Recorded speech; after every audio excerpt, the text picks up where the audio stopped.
인터뷰. 모두를 위한, 모두를 향한, 모두의 궁금증 흑 인터뷰. 대선 경선이 막바지 정점을 향해 달리고 있습니다. 국민의힘에서는 금요일 4명의 후보로 압축됩니다. 과연 빅4는 누가 될 건지.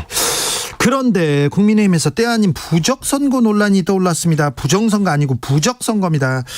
윤석열 후보와 홍준표 후보가 서로 공격하고 있는데요.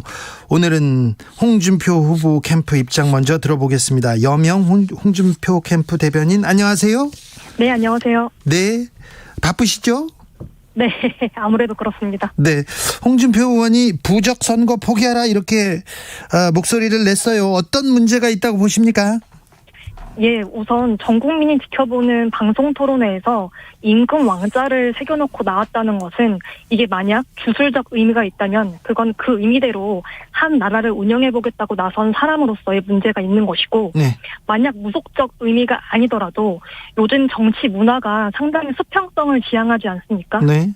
네, 그런 분위기에서 임금 왕자를 방송에 쓰고 나왔다는 것 자체가 민주국가의 정치인으로서 위험한 인식이 아닐까 하는 생각을 갖고 있습니다. 네, 좀 이상한 일이에요. 그런데 윤석열 후보 측에서는 주술적 의미 아니다 이렇게 하면서 이웃 지지자가 토론에 있을 때마다 손바닥에 써준 것이다 이렇게 얘기하던데요. 글쎄요, 저는 아마 그 해명을 보고 듣는 국민이 네. 상식적으로 판단하실 거라고 봅니다. 그래요? 네. 손가락 위주로 씻어가지고 왕자가 남아있다 이 얘기에 대해서는 어떻게 보십니까? 그러니까 이게 해명을 거짓말로 하다 보니까 자꾸 거짓이 거짓을 낳는 형식으로 되고 있는데, 네. 그런 해명을 보고 있는 국민이 네. 아, 그렇구나라고 믿을 것이라고 그런 발언이 나오는 것 자체가 저는 문제가 있지 않나 싶습니다.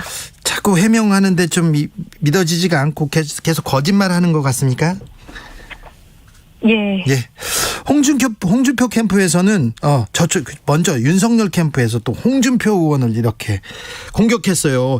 홍반표였는데 홍준표를 이름 바꾼 거 역술인이 지어준 거 아니냐 이런 얘기하던데요. 네. 그러니까 초임 검사 시절에 판표라는 이름을 두고 당시 청주지검원장이 당신은 판사도 아닌데 판이 이름에 들어가는 건 맞지 않다. 네. 이렇게 해서 홍 후보가 당시에 선친이 지어준 뜻을 해치지 않으면서도 발음이 같은 준으로 교체한 거고, 그때 뜻이 같은 준자로 하면 되겠다고 충고해 주신 분이 성명 철학자였습니다. 예.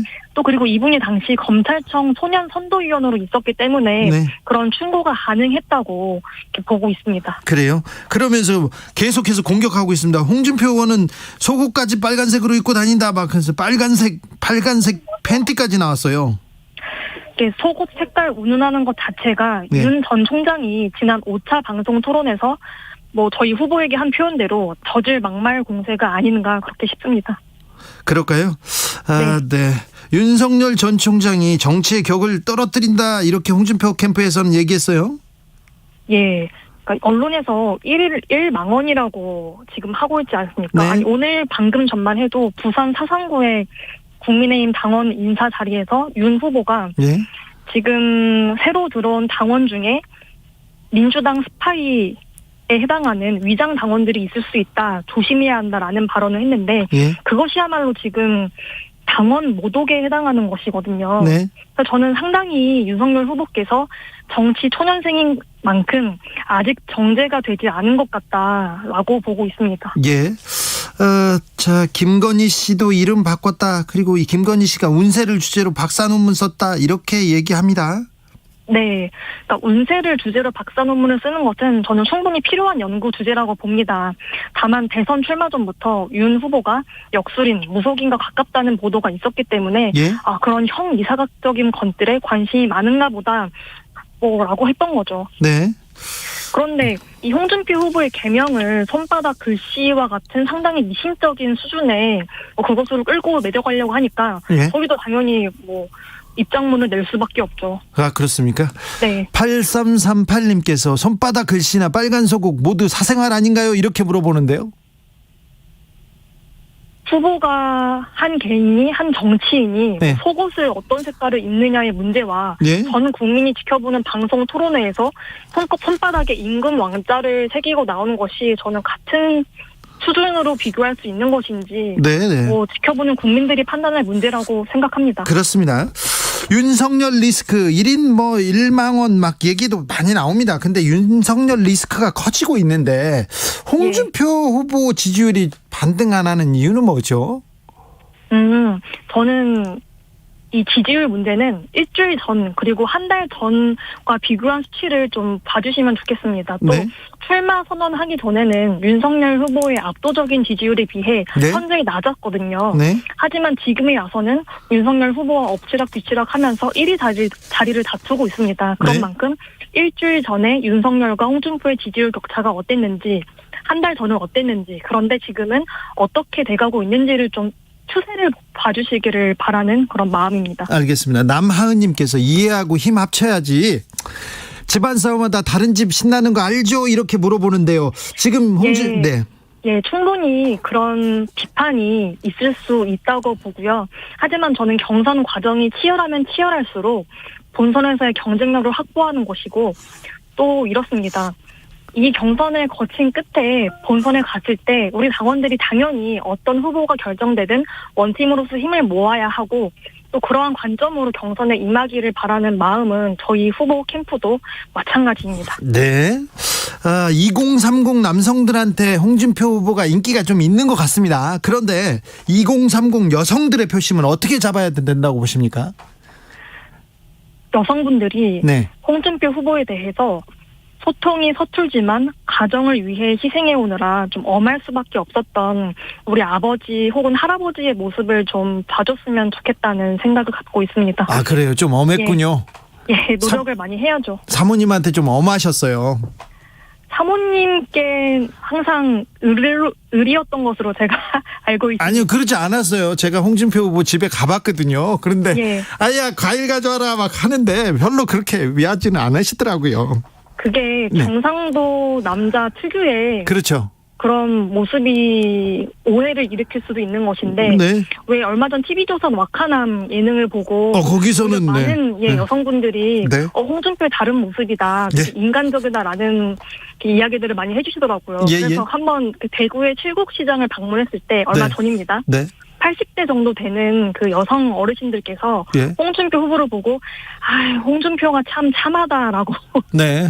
하시더라고요. 그렇죠. 좀 다른 모습들을 가려져 있던 많은 모습들을 좀 보고 계신 것 같습니다. 네, 홍준표 후보가 그 네. 추석 예능에 딱 올라왔으면 굉장히 좀 네. 큰 응원을 받았을 텐데요. 그 회사에서는 연락 안 옵니까? SBS에서는?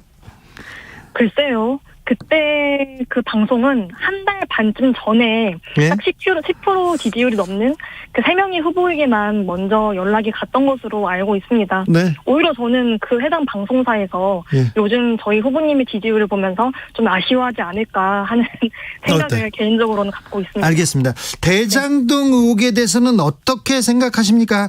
특별히 홍준표 후보 캠프에서는 곽상도 의원 아들 50억 원 문제는 어떻게 봅니까? 그 부분에 대해서는 곽상도 의원이 예. 당을 위해 결단을 하지 않았습니까? 네. 그래서 만시지탄이지만 네. 그 결단에 대해 네. 존중을 하는 입장이고요. 예. 다만 이 특검을 거부하는 사람이 예. 비리의 주범임을 인정하는 것과 다름없다. 라는 라는 생각을 저희는 갖고 있습니다. 네. 윤석열 후보 부친 집이 김만배 네. 씨 누나가 산 거는 조금 우연치고는 너무 좀 우연이죠. 예, 우연치고는 우연치고는. 여러분들이 로또 당첨만큼의 확률이 있다고 하는데 그 부분 역시 경선 과정에서 윤석열 후보가 명확하게 해명을 해야 할 그 부분이라고 생각을 합니다. 그렇죠. 좀. 다만 정말 중요한 것은요. 네. 이 성남동 대장동 게이트를 예. 처음부터 설계하고 승인하고 관리한 그 주체는 네. 이재명 지사라고 생각하십니까? 생각도 하고 이재명 지사 본인도 늘 그렇게 내가 설계한 것이다라고 말씀을 해 오셨거든요. 네. 곽상도 의원이나 아니면은 윤석열 후보의 부친 문제로 이 본체, 몸통 이러한 부분들이 물타게 되지 않았으면 하는 마음입니다. 알겠습니다. 마지막으로 홍준표 후보가 국민의힘 후보가 되어야 되는 이유 무엇입니까? 이길 수 있는 후보입니다. 윤석열 후보는 이기지 못합니까?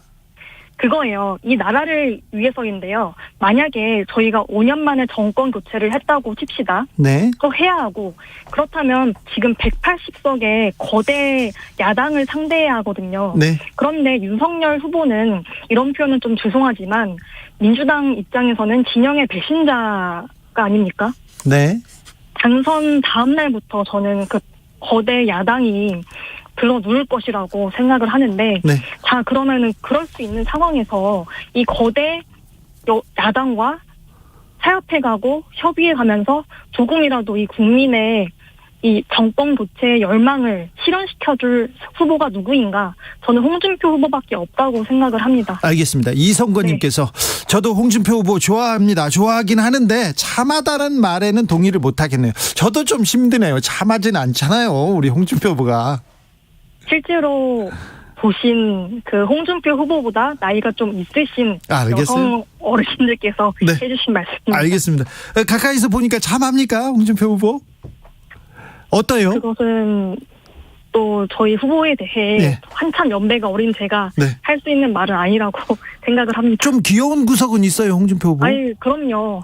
그래요? 네, 항상 이렇게 웃으실 때 이렇게 네. 배시시 웃으시는 게 있는데 네. 그 부분이 참 그렇게 느껴질 때가 많습니다. 아유, 그러니까 나이 드신 분은 예. 참하다고 할 수 있겠네요. 알겠습니다. 4389님, 주진우 기자님도 왕자 쓰면 말 안 더듬을까요? 이렇게 얘기하는데 저도 그거 한번 해봐야 되나 효험이 있나 물어보겠습니다.